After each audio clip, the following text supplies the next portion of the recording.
Let's discuss Anthony S. Fauci. This is another lecture.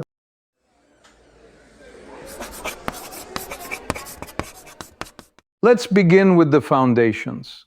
I'm Alexei, and today we will trace the arc of a physician-scientist whose career braided basic immunology, clinical innovation, and public health leadership across several generations of crises. Hi, I'm Priyanka, the teaching assistant. I help keep our questions honest and, occasionally simple. To frame our discussion, it's important to understand what we mean by public health leadership and infectious disease crises.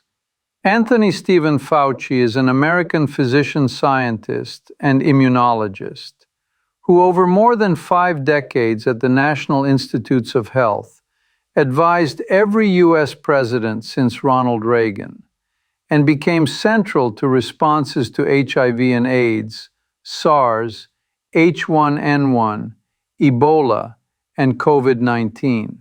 He served as director of the National Institute of Allergy and Infectious Diseases from 1984 to 2022, and as chief medical advisor to the president in 2021 and 2022. Maybe the best place to begin is by asking a simple question. What are the moving parts here? NIH is the US Biomedical Research Agency. NIAID is the institute focused on infectious and immune conditions. Immunology studies how our immune system behaves, and epidemiology watches patterns of disease in populations. Did I get that right? Precisely. In this context, Fauci's career sits where immunology meets epidemiology meets policy. At the bench, he led the Laboratory of Immunoregulation, clarifying how to modulate misdirected immune responses. In translational medicine, he devised dosing strategies that turned previously fatal vasculitic disorders into largely remitting conditions. And administratively, he set research priorities, coordinated interagency responses, and communicated risk to the public. That tripartite role is unusual in its durability and scope. So moving on. Why does this matter now? I think many listeners know him mainly from COVID-19. Clearly, during COVID-19, he became a daily explainer of evolving science, while also a focal point for disagreement. Guidance on masking, for instance, evolved as evidence of asymptomatic transmission solidified, and as supply constraints for healthcare workers eased. In April 2020, the CDC endorsed community masking, and Fauci advocated accordingly. The stakes, then and now, concern how we adapt policy as data change, how we maintain trust when messages must update, and how scientific agencies coordinate under political pressure. And there were public disagreements, especially with the White House in 2020. That politicization still colors how people remember him. With that polarization in mind, let's start with the history. 2 general facts to anchor us. First, Fauci engineered a redosing approach for certain cancer-derived drugs that transformed outcomes in vasculitis, from roughly 98% mortality to 93% remission. That is not incremental, it is a clinical phase change. Second, he helped architect PEPFAR, the US President's emergency plan for AIDS relief, which is credited with saving over 20 million lives, largely in sub-Saharan Africa. President George W. Bush awarded him the Presidential Medal of Freedom in 2008 for that work. 2 chronological waypoints then. In 1984, he became director of NIAID and guided the institute through HIV/AIDS and later waves of emerging infections. And in 2008, he received the Medal of Freedom tied to global AIDS relief. Before we get to the complexities, a brief personal note. As someone who thinks in models and step sizes, I admire his calibration instinct. Adjusting toxic drug intervals to preserve efficacy is mathematically like selecting a step size that converges rather than diverges. And in public health, he practiced a similar optimization under constraints: scarce resources, incomplete information, and at times adversarial politics. This brings us to our larger questions. As we continue, I will ask Priyanka to pose three questions that let us examine method, counterfactual, and governance. I've been wondering about this. How did Fauci's approach to activist engagement change the course of HIV and AIDS treatment? It's crucial to understand the initial context. In the late 1980s, activists confronted federal agencies for what they perceived, often correctly, as insufficient speed and accessibility. October 1988 saw protests at NIAID. Rather than entrench, Fauci engaged. He met advocates in New York and San Francisco, listened to their lived constraints, and then worked to broaden access to experimental treatments through expanded trial eligibility and compassionate use pathways.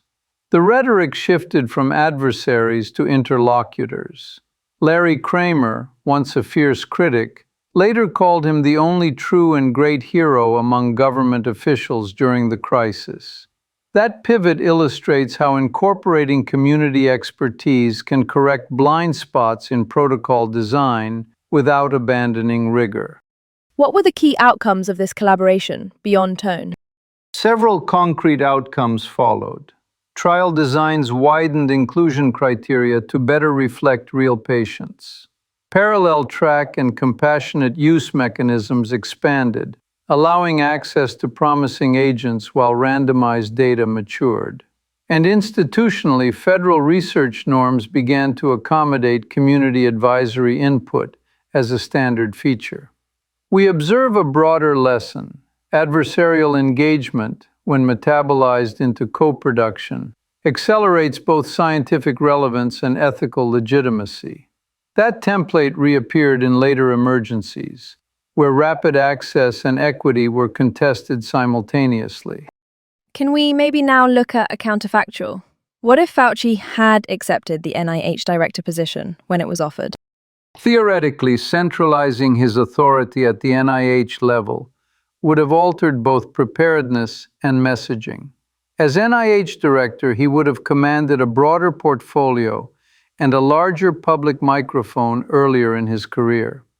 Post 9/11 biodefense priorities, which he helped drive from NIAID, might have been even more integrated across institutes, potentially yielding earlier, platform-oriented countermeasure pipelines.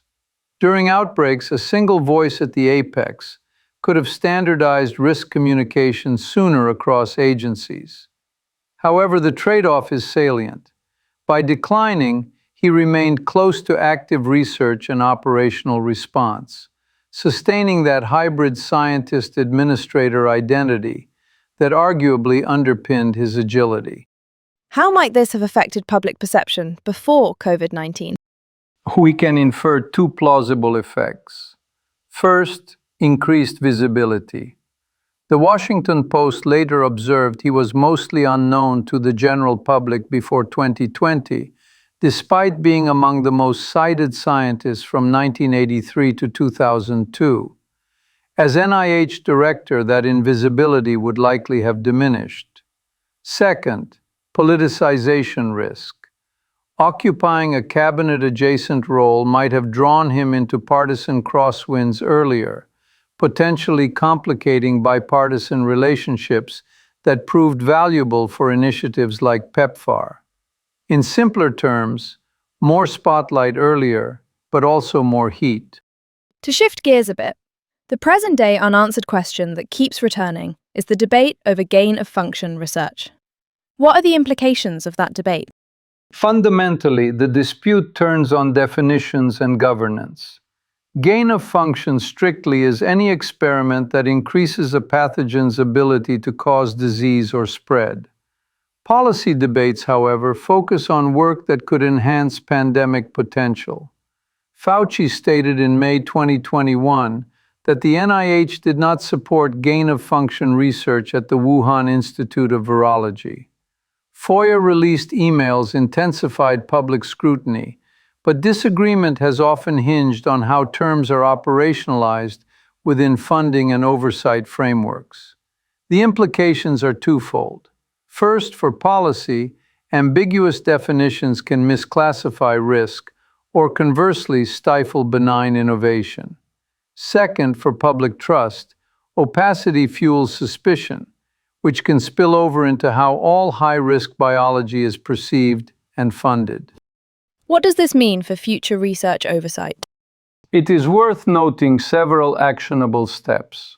First, converge on standardized public definitions that distinguish routine functional studies from work reasonably expected to enhance transmissibility or virulence. Second, apply tiered independent review with documented risk-benefit analysis and real-time audit trails. Sunlight is a disinfectant in both epidemiology and governance. Third, integrate international norms because microbes do not respect borders. Here, Fauci's December 2021 endorsement of a universal coronavirus vaccine and of systematic sampling in bats and other animals exemplifies a proactive posture. Map the landscape before it maps you. Finally, preserve agility. Oversight must be strong without becoming so rigid that it impedes rapid countermeasure development when the next spillover appears. To summarize, Fauci is best defined as a physician-scientist who coupled high-impact immunology with durable public health leadership. From pioneering vasculitis therapies, to architecting PEPFAR, to navigating COVID-19's volatile communications space. And our three big questions were: how activist engagement during HIV and AIDS reshaped access and trial design? What might have changed if he had accepted the NIH directorship? And how the gain-of-function debate pushes us toward clearer definitions and more transparent oversight.